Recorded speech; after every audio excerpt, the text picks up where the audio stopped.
Kumusta mga kaboxing? This is Boy Kalawang TV. So matapos nga pong pumirma ng kontrata itong si former 3 Division World Champion John Riel Casimero sa 3150 Lush Bumo Promotions ni former 3 Division World Champion Japanese promoter Koki Kameda, ay nagsimula na rin po mga idol mag-ensayo si Cuadro Alas sa Ormoc City, kung saan doon po ito nagte-training sa kanilang boxing gym sa kanilang lugar. At makikita po natin sa mga bagong upload nitong video sa kanilang social media account na magkapatid na Cuadro Alas It's My Boy, na nagsimula ng tumakbo sa napakahabang kalsada si John Riel Casimero upang muling maibalik nito ang kanyang cardio sa katawan matapos ang isang taon nitong nabakante na hindi napapalaban sa ibabaw ng lona. Dahil kung matatandaan ninyo mga idol, ang naging huling performance pa ni Casimero sa ibabaw ng ring ay noong talunin nito si Saul Sanchez via technical knockout sa round 1 noong nakarang taon ng Oktubre sa bansang Japan.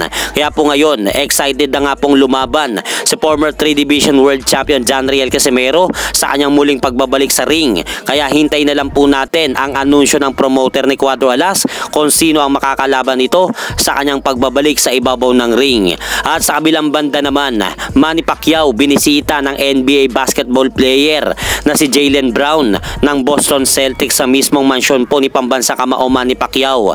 At dito mga idol, nagkaroon nga po ng pagkakataon si Jaylen Brown ng Boston Celtics na papirmahan nito ang kanyang isang pares na boxing gloves kay pambansa kamao Manny Pacquiao.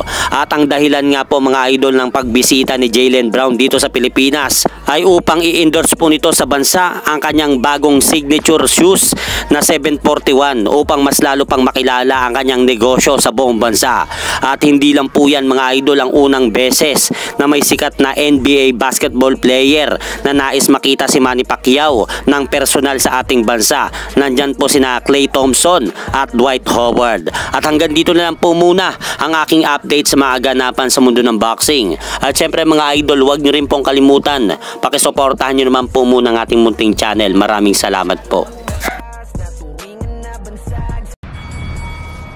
Ako si Casimero.